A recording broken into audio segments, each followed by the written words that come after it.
C'était le dernier jeudi d'avril. Ma mère avait préparé ses habituelles côtelettes de porc, du riz et ce gratin de haricots verts que personne n'aimait vraiment, mais personne n'osait le dire. Mon père était assis en bout de table comme toujours, sa serviette glissée dans son col, déjà à moitié de sa deuxième bière. La cuisine sentait légèrement le brûlé. Maman oubliait toujours les petits pains et le plafonnier bourdonnait comme depuis 3 mois, faute d'avoir changé l'ampoule. David racontait une histoire. Il fait ça. Mon frère a toujours une histoire et ça commence toujours de la même façon. Il est au centre de quelque chose d'impressionnant et les autres sont relégués à l'écart, spectateurs. J'ai conclu l'affaire là, sur le parking, dit-il en coupant sa côtelette de porc à 2 mains comme s'il opérait. Le meilleur trimestre de l'entreprise depuis 2 ans. Marcus m'a même pris à part après et m'a dit que je pourrais avoir une promotion. Le visage de mon père s'illumina comme seul David sait le faire. Ce regard si particulier, comme si quelqu'un avait allumé une lampe derrière ses yeux. « C'est mon garçon », dit papa. Il l'a vraiment dit à voix haute. À 37 ans, maman sourit et serra le bras de David. « Nous sommes si fiers de toi, mon chéri. » J'étais assise en face d'eux, en train de mélanger du riz à ma purée de pommes de terre. Je restais silencieuse, comme je l'étais à ces dîners depuis des années. Ce n'était pas que j'étais contrariée. J'avais cessé de l'être depuis longtemps. C'était plutôt comme regarder une série dont on connaît déjà la fin. On connaît chaque réplique, chaque instant. On reste assis là, sans rien faire. David se tourna vers moi avec l'expression qu'il arbore toujours quand il se souvient de mon existence. Pas méchante à proprement parler, plutôt polie. Comme on le ferait avec un meuble qui devient soudainement un peu gênant. Alors, comment ça se passe avec le truc de la technologie ? Demanda-t-il. Mon père leva les yeux de son assiette. Il ne dit rien, mais ses sourcils se froncèrent légèrement. Le genre de froncement de sourcils qui dit « Oui, et ça ?» Bien, répondis-je. Ça va bien. Tu es toujours dans cette start-up ? Demanda papa. Il dit « Une start-up ?» Comme certains disent un passe-temps. Ce n'est plus vraiment une start-up, dis-je. Puis-je m'arrêter, car l'expérience de ces dîners m'avait appris que plus j'expliquais, moins on m'écoutait. Alors, je laissai ma phrase en suspens, comme un fil que personne n'allait tirer. Papa a dit qu'il avait pris sa bière. Eh bien, David est l'homme d'affaires de la famille, je suppose. Il rit de sa propre blague. Maman rit aussi. Je souris. Je pris une bouchée de riz. Je laissai passer l'instant, comme toujours. David, enhardi, continua. En fait, je pensais à acheter un appartement, un vrai appartement. Quelque chose avec un jardin, peut-être. Papa, tu connais cette maison rue Elm ? Celle à côté de celle de ton copain Tom ? Oh, elle est magnifique, dit papa en se penchant en avant. 3 chambres. Bon quartier. Tu devrais y jeter un œil. Je crois que je vais y aller aussi, dit David. Il me regarda d'un air désinvolte. Le genre de regard qu'on lance à quelqu'un juste avant de dire quelque chose con. Je ne pense pas que ça se passera mal. Enfin, au moins quelqu'un dans la famille se pose, non ? Maman acquiesça. Il a raison, ma chérie. Quand est-ce que tu vas y penser ? Une maison, la stabilité, tout ça compte. Quand est-ce que tu vas trouver un vrai travail, Sarah ? Demanda papa, encore à moitié amusé. Un travail dont les gens ont entendu parler. Il n'était pas méchant. C'était justement ce qui rendait la chose difficile. Il croyait sincèrement à ce qu'il disait. Pour lui, un travail dont les gens ont entendu parler, c'était un peu comme celui où il travaillait. Harwood & Associates, une société de conseil de taille moyenne avec 43 employés et un site web qui semblait dater de 2009. Mais c'était stable.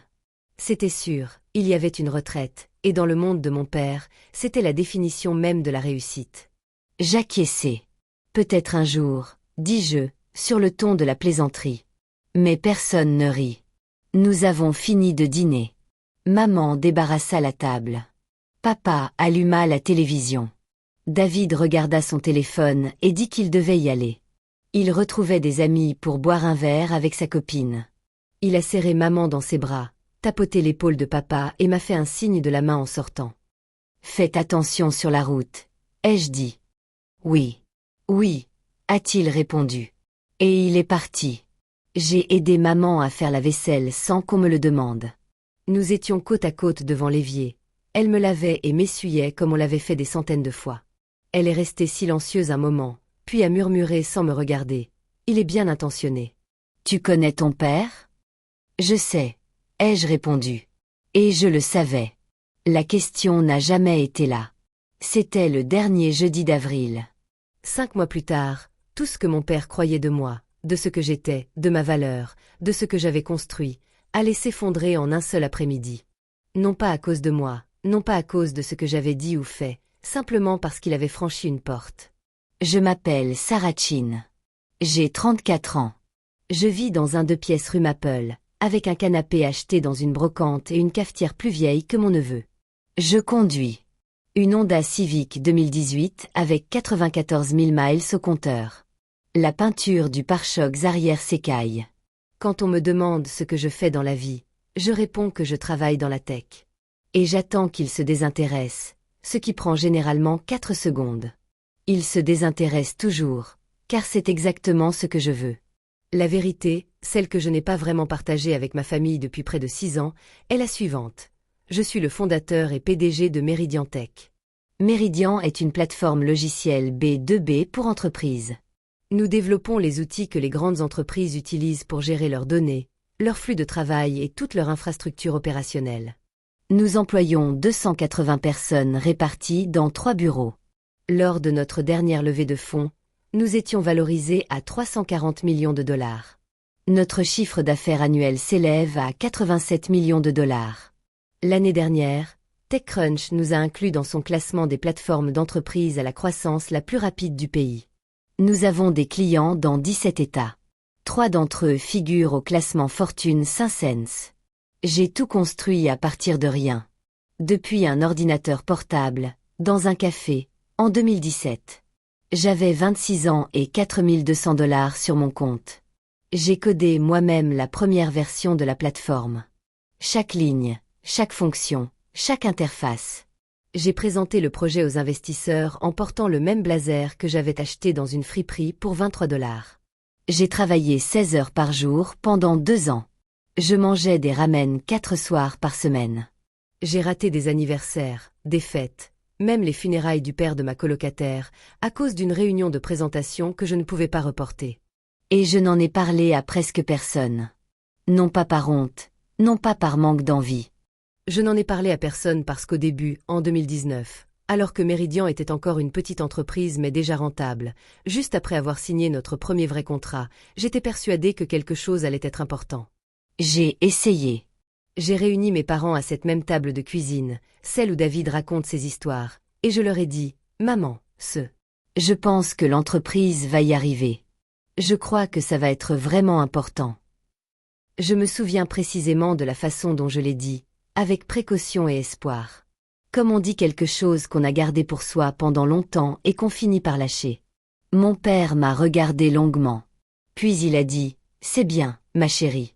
David vient d'être promu, d'ailleurs. » Ma mère a hoché la tête avec enthousiasme. Il sera directeur régional l'année prochaine. C'est formidable, non? Je suis restée assise là pendant environ 5 secondes, et quelque chose en moi s'est comme éteint. Pas de façon dramatique, pas de colère. C'était plus discret. Plutôt comme une porte qui se ferme doucement. J'ai souri, j'ai dit, c'est super pour David, et j'ai fini de dîner. Après ça, j'ai arrêté d'essayer de m'expliquer. Quand on me demandait ce que je faisais, je donnais juste assez d'informations pour satisfaire la question, sans rien révéler de concret. Je travaille dans l'informatique. Je fais du développement logiciel. C'est plutôt ennuyeux, honnêtement. Et ils n'ont jamais insisté. Ils n'ont jamais posé une seule question supplémentaire. Pas une seule fois. Pas en 6 ans. Une simple question. Oh, quel genre de logiciel? Ou combien de personnes travaillent là-bas? Ou tout va bien. Dissimuler la vérité n'était pas difficile. C'était presque devenu naturel. Le plus compliqué, c'était l'argent. Ma famille me demandait de l'argent depuis toujours. Et j'acceptais sans hésiter depuis presque aussi longtemps.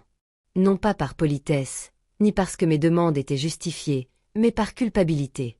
Parce qu'au fond, je crois encore que si j'étais assez généreuse, si je donnais assez, si j'étais assez utile du seul point sur lequel il semblait me voir, peut-être qu'il me verrait enfin. Pas seulement comme la discrète, pas seulement comme celle qui n'avait pas d'importance, mais comme une personne réelle. La voiture de mon père avait besoin d'une nouvelle boîte de vitesse en 2021. 3 400 $. J'ai payé anonymement. J'ai dit à ma mère que c'était un cadeau d'un ami. Mon père n'a jamais posé de questions. Pourquoi l'aurait-il fait? Pour lui, Sarah ne pouvait pas être la source de l'argent. Elle occupait un poste vague dans l'informatique, probablement payé à peine au-dessus du SMIC. Mon frère avait besoin d'argent. 1 200 $ de caution quand il a quitté le domicile de mes parents. Je lui ai envoyé l'argent par Venmo un mardi après-midi. Il m'a répondu par SMS. Merci. Quand es-tu libre cette semaine? Maman veut dîner avec moi. Pas un mot sur l'argent. Pas une question sur sa provenance. Ma mère m'a demandé 800 $ pour une facture de dentiste non prise en charge par l'assurance. Je l'ai lui ai envoyé dans l'heure. Elle m'a appelé pour me remercier et a passé 11 minutes à me parler de la nouvelle voiture de David, une Audi d'occasion qu'il avait financée chez un concessionnaire. Elle est magnifique, n'est-ce pas? Elle a dit. Il a l'air tellement bien habillé. Je ne dis pas ça pour les faire passer pour des méchants. Ce ne sont pas des méchants. Ce sont juste des gens qui ne m'ont jamais considérée comme importante. Et quand on ne considère pas quelqu'un comme important, on ne remarque pas ce qu'il nous donne. On prend, c'est tout. On ne demande pas d'où ça vient. On ne se demande pas comment ils peuvent se le permettre. On accepte et on passe à autre chose. En avril de cette année, j'avais discrètement envoyé à ma famille un peu plus de 14 000 $ au cours des 18 derniers mois. Aucun d'eux ne savait d'où venait cet argent. Aucun ne m'avait jamais posé la question. Le déclic ne s'est pas produit brutalement. C'était un mercredi début mai, 3 jours après ce dîner. Mon père m'a appelé à 14 heures.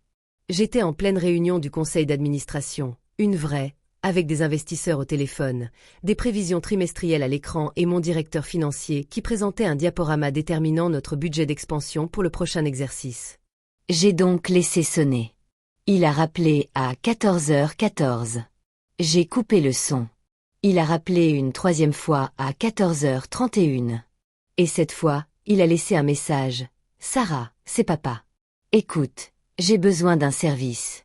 Ma carte de crédit a été refusée à la station-service. C'est une longue histoire, ne t'inquiète pas. Mais il me faut environ 600 $ pour payer. Envoie-le sur mon compte, d'accord? Maman s'occupera du reste. Merci. Au revoir. Il n'a pas dit, s'il te plaît. Il n'a pas demandé si je pouvais me le permettre. Il ne m'a pas remercié vraiment. Il l'a juste dit comme on demande à quelqu'un de me passer le sel. Désinvolte, banal, comme si c'était la chose la plus normale au monde. J'ai écouté le message vocal assise dans mon bureau. Mon vrai bureau, celui avec mon nom sur la porte, la vue sur la ville, un article de Forbes encadré de 2022 accroché au mur et un tableau blanc couvert de notes sur la feuille de route produit. Je l'ai écouté une fois. Puis j'ai posé mon téléphone sur mon bureau et je suis resté immobile pendant environ 2 minutes, le regard perdu dans le vide. Et puis j'ai pris une décision. Pas une décision prise sous le coup de la colère, ni une décision dramatique. C'était la décision la plus calme que j'ai jamais prise. Je me suis dit, d'accord, d'accord. Et je me suis arrêté là. Je n'ai pas envoyé les 600 $. Je n'ai pas appelé ma mère. Je n'ai pas envoyé de texto furieux pour expliquer pourquoi. Je n'ai pas écrit un long message listant chaque fois qu'il m'avait ignoré. Chaque anniversaire passé à encenser David. Chaque dîner où je restais assise en silence à regarder mon frère briller. Je n'ai rien fait de tout ça parce que ce n'est pas mon genre. Je n'explose pas. J'arrête. J'ai arrêté d'envoyer de l'argent. J'ai arrêté de répondre à leurs demandes. J'ai arrêté d'aller au dîner de famille où je restais assise tranquillement à regarder mon frère se faire complimenter pour des réussites qui, objectivement, ne représentaient qu'une fraction de ce que j'avais déjà accompli. Je ne les ai pas complètement ignorés. Je répondais encore parfois au téléphone. Je disais encore bonjour, mais l'argent, les visites, les faux-semblants. Ma famille, comme prévu, n'a pas cru que j'étais sérieuse. Sarah est sûrement juste occupée, a dit ma mère à mon père, d'après un texto qu'elle a envoyé à mon frère et que David m'a transféré par erreur. Tu la connais. Il pensait que ça passerait. Il pensait que je reviendrais à table, calme et docile comme d'habitude, parce que c'est ce que j'avais toujours fait. Pendant des années, j'avais été là. J'avais souri. J'avais donné de l'argent sans rien demander en retour. Et il s'y était habitué sans même se rendre compte que c'était un geste volontaire de ma part. J'avais simplement décidé d'arrêter. Ils avaient tort de croire que ça passerait. C'est en juin qu'ils ont commencé à remarquer que quelque chose clochait. Mon père m'a appelé pour une réparation de voiture, 1800 $ pour les plaquettes et les disques de frein de sa berline. Il m'a appelé un samedi matin. D'un ton enjoué et décontracté, comme toujours quand il avait besoin de quelque chose. J'ai laissé sonner. Il a appelé maman. Maman m'a appelé. J'ai laissé sonner à nouveau. 2 jours plus tard, maman m'a envoyé un texto. « Chérie, la voiture de papa fait un bruit horrible. Tu peux nous aider ?» Je l'ai lu. Je n'ai rien écrit. J'ai posé mon téléphone et je suis allée courir. Les plaquettes de frein n'ont été changées qu'1 semaine plus tard. Papa a quand même pris la voiture. Le bruit de frottement s'intensifiait à chaque kilomètre. Un bruit qui vous fait sursauter à chaque freinage. Quand il a finalement accepté, il a payé avec une carte de crédit déjà débitée suite à un voyage qu'il avait fait avec ma mère pour voir David à l'occasion de son anniversaire en mars. Un voyage auquel il ne m'avait pas invité. En juillet, le schéma était clair. Sans mes contributions discrètes et invisibles, les petites difficultés financières de ma famille ont commencé à apparaître une à une. La facture de la carte de crédit de ma mère a augmenté de 2 cents $ en un seul mois. Mon père s'est mis à se plaindre à table du prix exorbitant des courses, comme si le prix de la salade avait explosé du jour au lendemain. David m'a envoyé un texto, l'air de rien, pour me demander si je pouvais lui avancer 1000 $ pour un paiement de voiture en avance. Il a ajouté un emoji rieur à la fin, comme si c'était une blague. Ce n'en était pas une. Je n'ai pas répondu non plus. Pendant ce temps, ma vie continuait comme d'habitude. Meridian était en pleine période de forte croissance. Nous venions de conclure un contrat avec une entreprise de logistique d'une valeur de 4,2 millions de $ de revenus annuels récurrents. TechCrunch nous avait mentionné dans un article récapitulatif le genre de mention qui circule dans tout le secteur et reste dans les boîtes mail pendant des semaines. 3 membres du conseil d'administration m'ont demandé de nous développer sur le marché européen d'ici la fin de l'année. Ma responsable de l'ingénierie, Rachel, qui travaillait avec moi depuis le tout début, m'a envoyé un message un vendredi après-midi. Nous venons d'atteindre les 500 000 utilisateurs actifs. J'ai imprimé le message et l'ai affiché au-dessus de mon bureau. J'étais occupée. J'étais concentrée. Et pour la première fois depuis des années, je ne portais plus le poids invisible d'être la tirelire familiale, discrète et méconnue. C'est en août que le contrat avec Harwood s'est concrétisé. Ma responsable des partenariats, Janet Okafor, l'a signalé lors de notre réunion stratégique hebdomadaire. Elle consultait les demandes entrantes sur sa tablette. Nous en recevons des dizaines chaque semaine maintenant, et elle s'est arrêtée sur l'une d'elles et a levé les yeux. Nous avons une demande de Harwood & Associates, a-t-elle dit en affichant leur profil sur son ordinateur portable. Cabinet de conseil de taille moyenne, 43 employés. Ils recherchent une plateforme de gestion de données pour leurs projets destinés aux clients. J'ai regardé le nom à l'écran, Harwood & Associates, l'entreprise de mon père. Je l'ai fixé un long moment. 3 secondes. La pièce était silencieuse. Janet attendait mes instructions. 2 autres membres de l'équipe me regardaient, attendant. Puis j'ai dit, lancez l'évaluation normale. S'ils répondent à nos critères, on passe à l'étape suivante. Janet acquiesça. Elle ignorait tout du lien. Personne dans mon équipe ne le savait. Je n'avais jamais évoqué ma famille à qui que ce soit chez Meridian. Ni mes parents, ni David, ni les dîners, ni l'argent, ni ces années d'invisibilité. C'était un mur immaculé, que j'avais soigneusement construit, brique par brique, et je tenais à le préserver. L'évaluation dura 2 semaines. Harwood fut facilement sélectionné. Le contrat fut rédigé. Les conditions furent convenues. Tout suivit son cours, comme toujours. Chez Meridian, personne n'y prêta attention. Ce n'était qu'un client de plus, mais je savais exactement ce qui m'attendait. Le 12 septembre, un mardi. Je suis arrivé au siège de Méridian à 7h30, comme d'habitude par l'entrée latérale, café à la main, écouteurs dans les oreilles, une pile de mets déjà ouverts sur mon téléphone. Ma journée était chargée.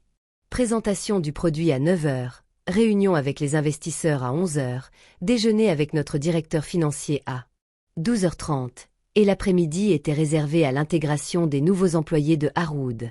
Ce jour-là, Harwood envoyait une petite équipe visiter notre siège social, rencontrer nos principaux collaborateurs et signer en personne les accords opérationnels définitifs. Janet avait organisé le planning. Un agent de liaison de Harwood, Greg Holston, menait la délégation. Je ne savais pas qui d'autre venait.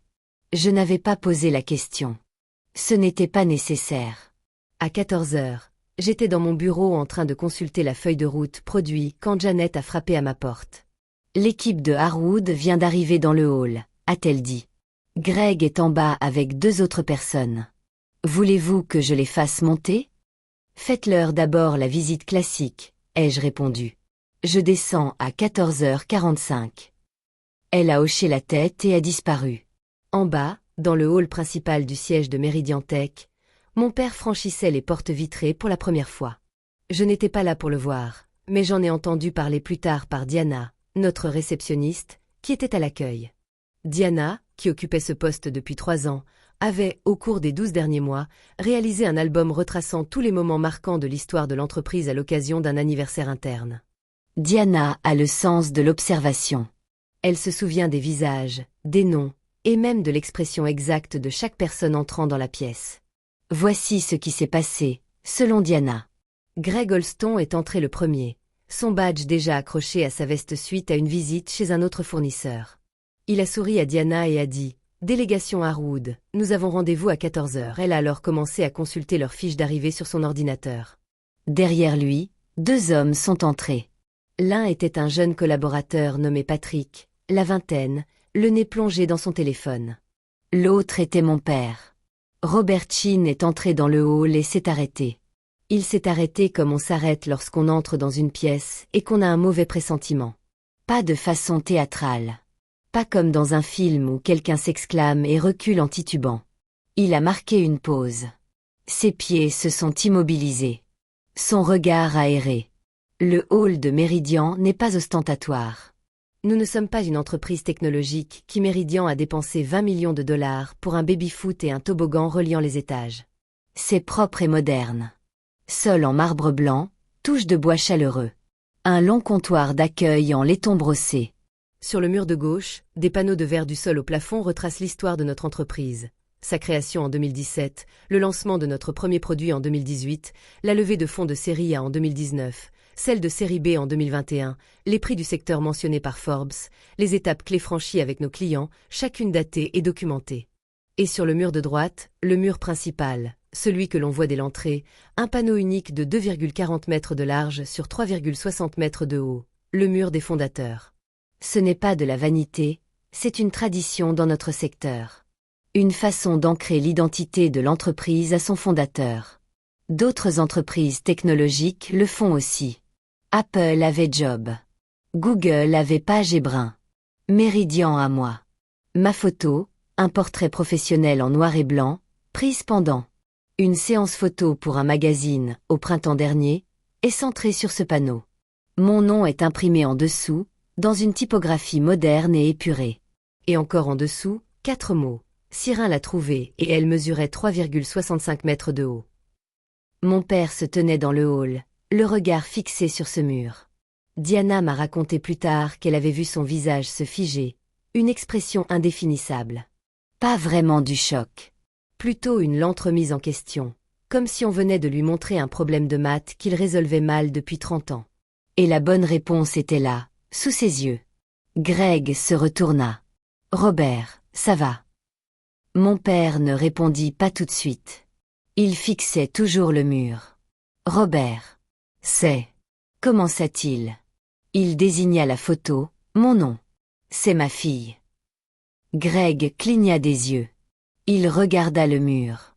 Puis il reporta son regard sur mon père. « Sarah Chin est votre fille. » Mon père hocha la tête. Ses mains tremblaient, m'a dit Diana. Greg ne savait pas quoi dire. Patrick leva les yeux de son téléphone, perplexe. Diana, derrière le bureau, resta figée. C'est à ce moment précis que Janet Okafor descendit du 3e étage pour accueillir la délégation. Elle entra dans le hall, sa tablette à la main, un sourire déjà aux lèvres, et s'arrêta en voyant l'expression sur tous les visages. « Tout va bien ?» demanda-t-elle. Gray désigna mon père. « Voici Robert Chin.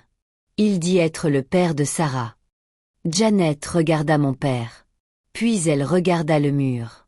Puis elle le regarda de nouveau. « Oh !» fit-elle. « C'est tout. » Un silence s'installa, qui dura environ 4 secondes. Cela parut une éternité. Janet reprit ses esprits la première. Elle est douée pour ça, pour cerner une situation et s'y comporter avec professionnalisme, quelles que soient les tensions sous-jacentes. « Monsieur Chin, dit-elle en tendant la main. Enchanté. On va vous installer. » C'est à ce moment précis que Marcus Webb entra dans le hall. Marcus est le vice-président senior de Harwood, le patron de mon père. Il était venu à Méridian pour la cérémonie de signature prévue plus tard dans l'après-midi, arrivant séparément de la délégation. Il entra, son manteau sur le bras, le téléphone dans l'autre, et s'arrêta en voyant le groupe rassemblé près de la réception, l'air légèrement abasourdi. « Greg, dit-il, tout se passe bien. » Greg hésita. Il regarda mon père, puis Marcus. « Marcus, voici Robert Chin. Il est dans votre équipe. » Et apparemment, Greg désigna le mur où était inscrit mon nom. 4 mètres de haut. Marcus regarda le mur. Puis il regarda mon père. Son expression changea. Pas vraiment de la surprise, mais une réaction vive et immédiate. Il connaissait mon nom. Il m'avait vu intervenir lors de 2 événements professionnels. Il avait lu les mêmes articles que tous les autres présents. « Robert, dit Marcus lentement. Sarah Chin est votre fille. » Mon père ne dit rien. Il resta là, immobile, l'air plus petit que je ne l'avais jamais été. Je l'ai vu regarder. Marcus n'a pas insisté. Il est trop professionnel pour ça. Il a simplement hoché la tête et dit « Eh bien, le monde est petit. » Puis il s'est tourné vers Greg et a commencé à parler des documents de signature. La conversation a repris son cours, comme c'est souvent le cas quand tout le monde fait comme si de rien n'était. Mais quelque chose avait changé. L'atmosphère dans le hall était différente. Greg, Patrick, Diana, Janet, Marcus.